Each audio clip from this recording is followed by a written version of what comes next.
Family, join me in congratulating Brenda for being April's Member of the Month.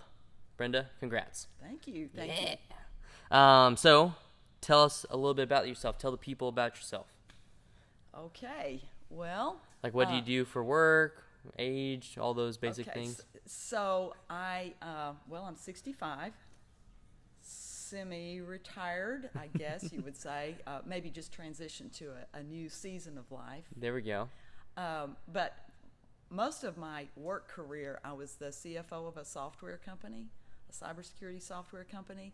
Then, in about 2016 or so, I transitioned over to just a little less intensive and consulting in the same industry, same type of work. But then this year, I am out of that world altogether. And sometime in, again, about 2016, I joined with the pastoral staff of a church. And so now I'm just doing that full Nice. time. So. Is that like a good change? Have you been enjoying that? Yes, Or it is very fulfilling, very fulfilling, and I think that our country really needs a lot more people like that now, especially with all that we've gone through in the last few years. crazy Yes. times, right? But like, what about like your usual class time or fitness story, anything along those lines?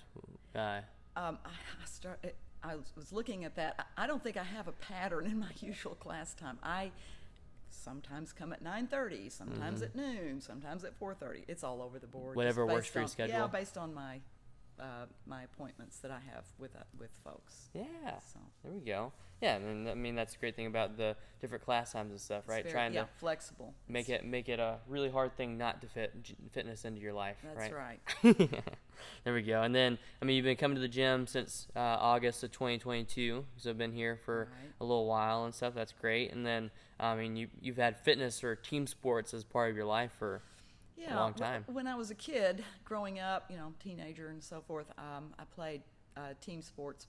Basketball really was the only team sport. I was on a track team, which is more individual, but I really enjoy team sports.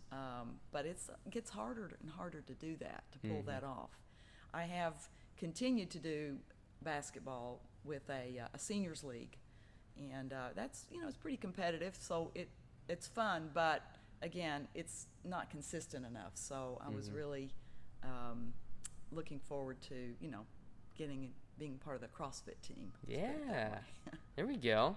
And then I mean, so you play basketball? I think you said since like your teens and stuff like that, right? Yes. Or involved in some sort of team sport Yeah, since I then. started off in even in before high school, but I played high school ball, and then more recently the seniors league that I'm part of.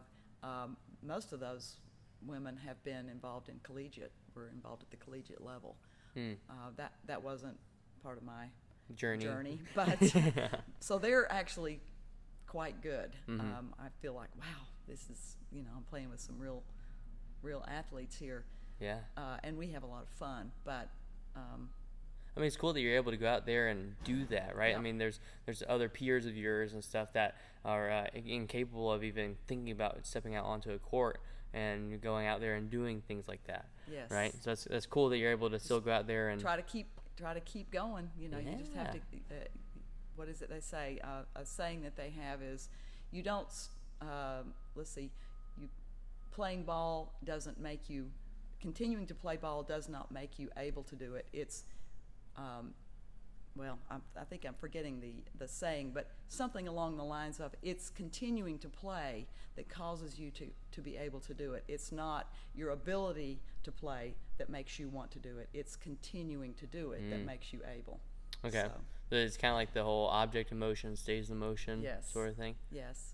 Yeah. And then have you been pretty consistent with it? Because I know you said that you started back playing again in your 50s and 60s, but like, so was there a gap? So 50s and 60s, I played for a number of years, and we would go to state tournaments, and then some of my fellow team members were going to even the national tournaments. And so, but more recently, most of the players that I'm playing with were in their 50s, and so I started to think, this is becoming a little less.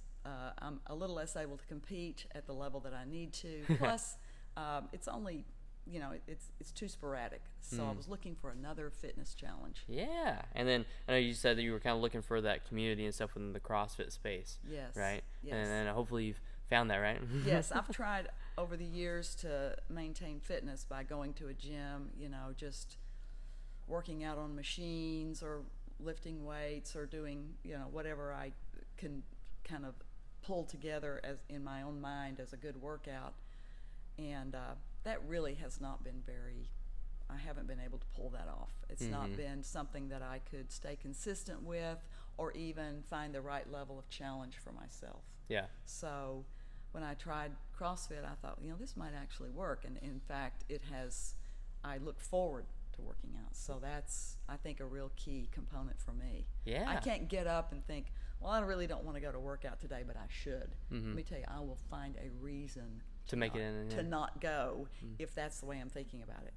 But since joining CrossFit, I actually look forward to it. So I find it becomes a priority because I enjoy it. Yeah, there we go.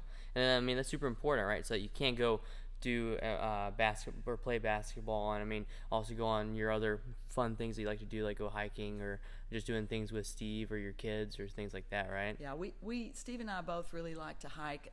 Even in several years ago, we were into backpacking. We haven't done as much backpacking recently, where you strap a pack on your back and walk into the wilderness for a couple of days and see what happens. And that's a little more intense, but we still have the gear. Yeah, there's still the hope. Maybe we can get our grandkids to go with us. Yeah, there you go. In fact, we have gone on. The last backpacking trip we went on was with some of our older grandkids, so that was a lot of fun. Yeah, it's very important to both of us to stay active so that we can do things in our later years, like traipse around Europe or whatever, if we wanted to do that. And in fact, last year we went to Spain, Italy, and England. Yeah. So where's the coolest place that you've traveled? We really like, just for enjoyment, we really like Italy. Italy is loads of fun. Honestly, we haven't seen a mountain that we didn't love. Really? We love mountains. And just, walking in the wilderness on a mountainside is heaven. We've also, for kind of mission and ministry, been to Africa. We've been to Africa 6 times in the last 20 years, into places that most people wouldn't think of as, they're not vacation spots, okay? But there's something truly beautiful also about Africa. What's been the most impactful thing that you've seen on your travels? Was it something to Africa, Italy, or probably in Africa? We have a friend there who has a mission in central Mozambique, in a very poor area. She has a clinic for orphaned children where she provides them with food supplements so that they don't starve. And then that also she has a preschool for kids, and then provides a training school for mostly young men, but young men and young women, to teach them skills so that they can have a meaningful skill set to take into the job market. And along with that, it's faith-based, so it's a Christian ministry, and there's Bible studies and Bible teaching, and just teaching people how to love God and walk with God. So that is probably, in terms of meaningful, that's the most meaningful part of our travels. Yeah, just going out there and seeing kind of the, what is it, kind of like culture shock or something like that? No, not, maybe that's not. Yes, we do not know how good we have it here in the U.S. We have, it certainly increases my gratitude level when I come home from a place like Mozambique, where people are, they're even very grateful for everything. They're grateful for all the, if they just have food, we don't think in terms of not having food every day. Well, that is something that the people in Mozambique do think about. They're thankful when they have food. and clothing and shelter. We take those things for granted here, and I'm glad we can. Yeah. But it is good to know that that's not the way everybody in the world lives. That's crazy. So, And I mean, it's cool, I guess, to also see the impact that your friend has, right? They go out there and see maybe what they've caused or what Yes. they've done, and then that has then caused down the road people being able to get out of those situations or improve their situation, right? yes, it is, and especially for the children. If you see children and you see them as babies, and then young school age, and then as they grow up and become teenagers, and they just get on a more successful trajectory in their life because of some of the life skills that they have, and they're also their faith and walk with God is very helpful, so that they're not floundering around in a lot of fear or anxiety or anguish when they do have struggles and troubles. Yeah, that's crazy. And then that was part of was that here recently that you went over there, or was that when you were? We've been going since 2002, and we've been, like I said, 6 times. Okay. 6 or 7 times. Lost count, right? Lost count. But yes. that's been because before we started recording and everything, you had talked about how when you were in your 20s and stuff, you were doing the pastoral or Yes. kind of. We were doing college campus ministry at that time. Steve and I were when we were in our 20s. Then we, in 30s, 40s, and 50s, kind of were in the launched careers, and working. Steve was in the real estate world, and heck, I feel like 3 or 4 careers. I've been an environmental economist. I've worked at GE Capital, and as I don't know, just a business person there, and then this cybersecurity software world, where I was the CFO for most of my career recently. Yeah. And now you're going into your 4th one, being and you have your We're back again into the ministry world. full circle. That's there right. we go. What got you into the ministry world to begin with back in college and stuff? That is a very good question. Probably just we were, kids during what, I don't know if people know this, but the Jesus movement was happening when we were children, and that became a very important part of our lives. Following Jesus is just like central.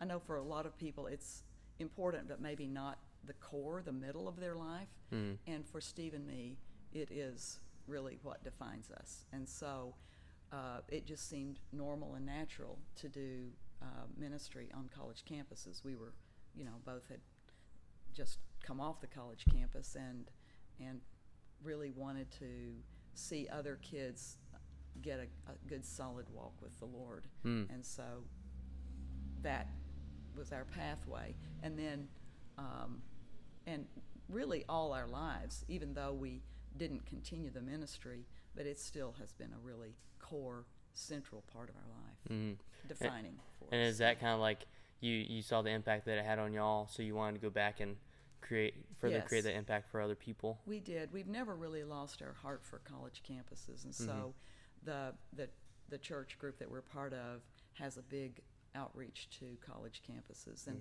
I think it's more important than ever to have that, because kids these days in college are experiencing extremely high levels of anxiety and depression, and most people don't know it, but there's been a rash of suicides at NC State, and just reaching out to young people to let them know that they're not alone, that there is hope, and they don't need to be giving in to thoughts of depression, and I think it's really important. Yeah. I mean, and y'all are really close to State because y'all are right below NC State's campus, right? Yes. Yeah. So I mean, it's like you said, it's really cool that y'all are talking to those people that, I mean, they've just come away from their parents, right? They just got out of their houses. It's kind of a critical time.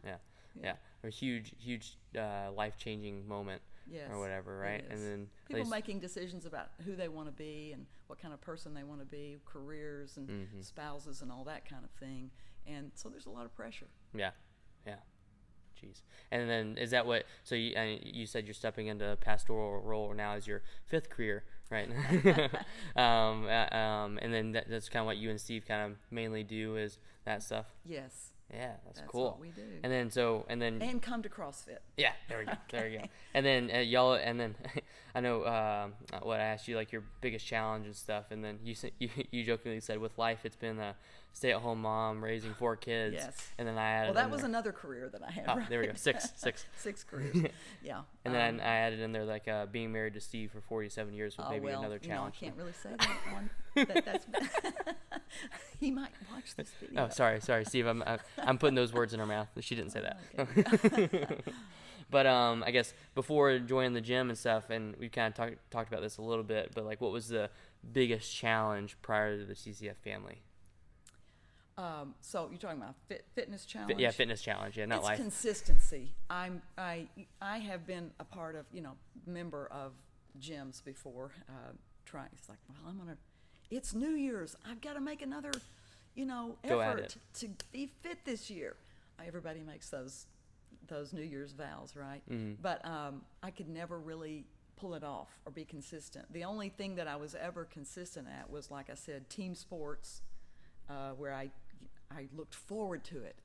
And then I thought, well, maybe CrossFit offers a component of that kind of that community atmosphere where it will make me look forward to going and engaging in the activity that will improve my fitness.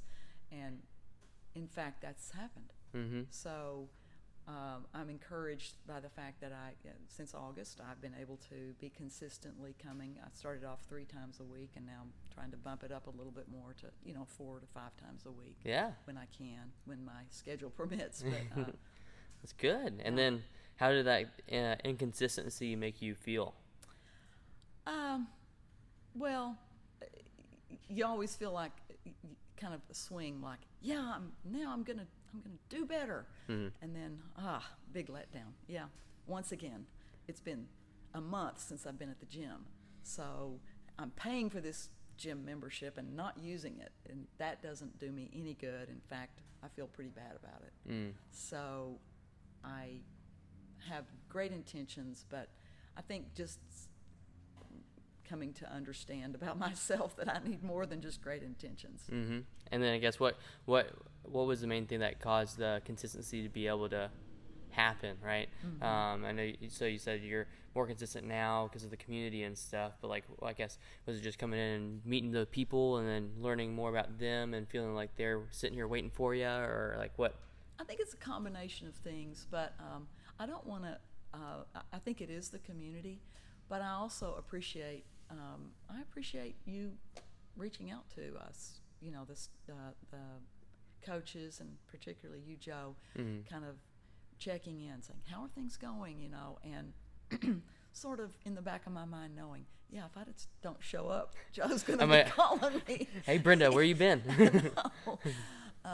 Encouraging us to, it's like, I've got this injury. I don't think I can work out this week. No, come on in. We'll work around that. We'll scale something. We'll help you figure out how to keep going without even, so that you don't hurt yourself, but don't also just drop out. Right. Let's say, I know you've had shoulder issues or whatever, right? Yes. And then this is prior to CrossFit, just life stuff has happened, and then sometimes it acts up, and then it's like let's say use that as an example of it. Acts up, then it's like still come in. We can work around it. Maybe we still move it through a range of motion, but lighter weights, or maybe it is going, instead of doing the weights overhead, maybe we just go to where you're doing like a bike or a ski where we're moving through the motion itself, but it's not weighted. Or maybe it's just going super slow, controlled, right? You're not going to go as fast as you probably could. Right. And in my stage of life, I know a lot of I look around, most of the folks here are in their, 20s, 30s, maybe 40s. There's a few people that are above that. But in my stage of life, I do have to scale a little bit more than other people do. And I think that there's an atmosphere here where that's not looked down on. It's not disrespected. They still are encouraging. They still recognize that, hey, I'm doing stuff that's hard for me. And people respect, you get respect just because you're willing to do something hard. Oh, yeah. And it is hard. even though I'm scaling, is still hard. And I know this about myself. I need something hard. I can't come in here and just do something easy over and over, because if it's easy, I don't get the same sense of, yeah, I'm really making headway. So it's finding that right kind of level of difficulty without going over the line so that I wind up with an injury. That is a little more challenging, I find, in my 60s than it was in my 30s and 40s. Yeah, listen to your body, right? It's let's say if that shoulder is aggravating you, or if it's just something that happened over the weekend or whatever. Right. Maybe you were playing basketball and you came down wrong from a jump shot, and your knee or ankle's feeling a little funky. Then it's okay. Let's work around that however we need to, right? And then over time it'll get better, and then we get back to normal, right? It's all about listening to your body, have your blinders on, focus on yourself. Yes. Right, and then do what's best for you, what's best for Brenda. Don't worry about what's better for Joe or Steve or whoever else, right? What's best for Brenda. And just incrementally kind of, all right, last week I did this much weight.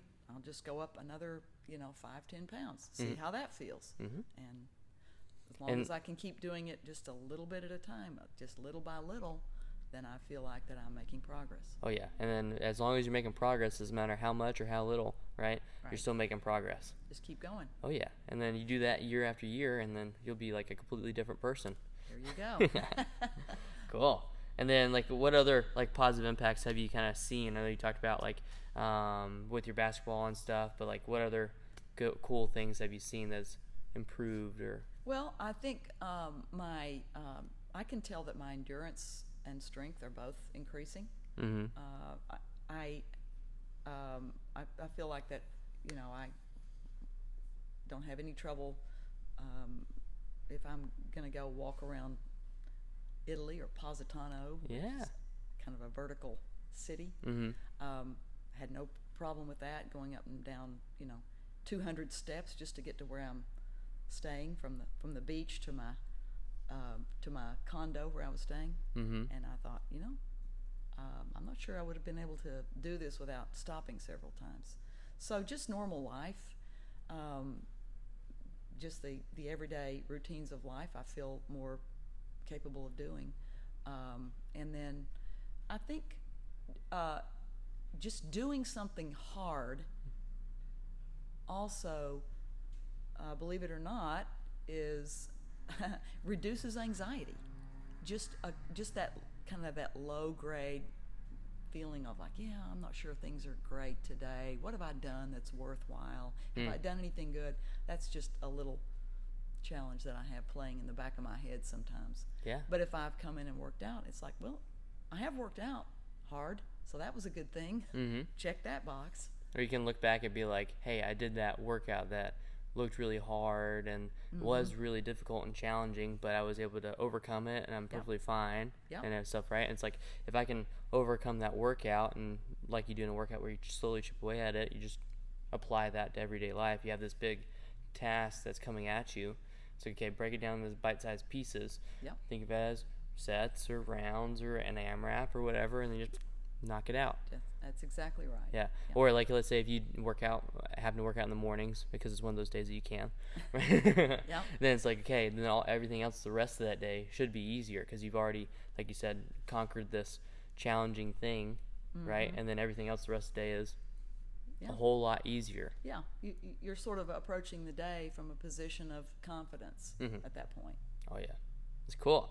And then what would you say to somebody that's on the fence about joining? Well, it may depend on why they're on the fence. Some of the objections that you may have is like, well, I just don't know that I can do all the moves that I see on the workout videos that CrossFit people do. Hey, I couldn't do those. Just come in. You'll get constant help from the coaching staff, and you won't feel like you're singled out, like I'm the only person who can't do that. That is not true. Every time we do a workout, you're breaking it down every step, so I don't feel like, wow, are they just doing this for me? It seems like everybody needs a reminder on some of the technique, and it's not just once a month that you get that reminder. It's every workout. So you don't need to worry about not knowing how to do some of the stuff. I've never worked out with weights, other than I'd worked out with dumbbells, but not a bar. Mm-hmm. I didn't know anything about working with a bar, and the staff have really helped me Mm-hmm. with that, and I'm getting a little bit. I think I'm getting my form down. It's taking me months, but But you're making okay. progress. That's right. Yeah. And then if there's some concern that you're going to be a lot less fit than everybody else, hey, I was a lot less fit because it'd been several months since I had really done anything, and I just thought, well, you got to start somewhere, Mm-hmm. and because I could scale everything, I was able to sort of do all of my exercise at a reduced level that was still challenging for me, Mm-hmm. and not feel like, well, I'm over here in the remedial class. Mm. That feeling never happened. And at the end of the workout, people are very encouraging and saying, hey, great, you did a great job, great workout, even though I know that I may have done a lower level workout than 90% of the people in here at the time, because I was just getting started. Mm. So I don't let those, like, I don't know what I'm going to be doing, and I'm not going to be as good as everybody else. Don't let those jitters stop you, because it won't take long before you're just feeling like you're just, right in there. In fact, the first week, you're going to feel like you're just part of the family. Oh yeah. And then something else that you mentioned earlier, right? As long as you're challenging yourself, that's all that matters. So Yes. maybe challenging yourself is just the PVC pipe, right? Or just body weight stuff. Maybe it is a 15-pound barbell, but there's no weights on there. Maybe it is a 45 when you have all the weights on there, right? It doesn't matter. Maybe it's doing super simple ring rows, or maybe it's going into crazy gymnastic things. So it's like your challenge, my challenge, this other person's challenge, they're all different. Yes. But as long as you challenge yourself, that's all that matters. That's right. Yeah, that's good. And then anything else you want to add, Brenda?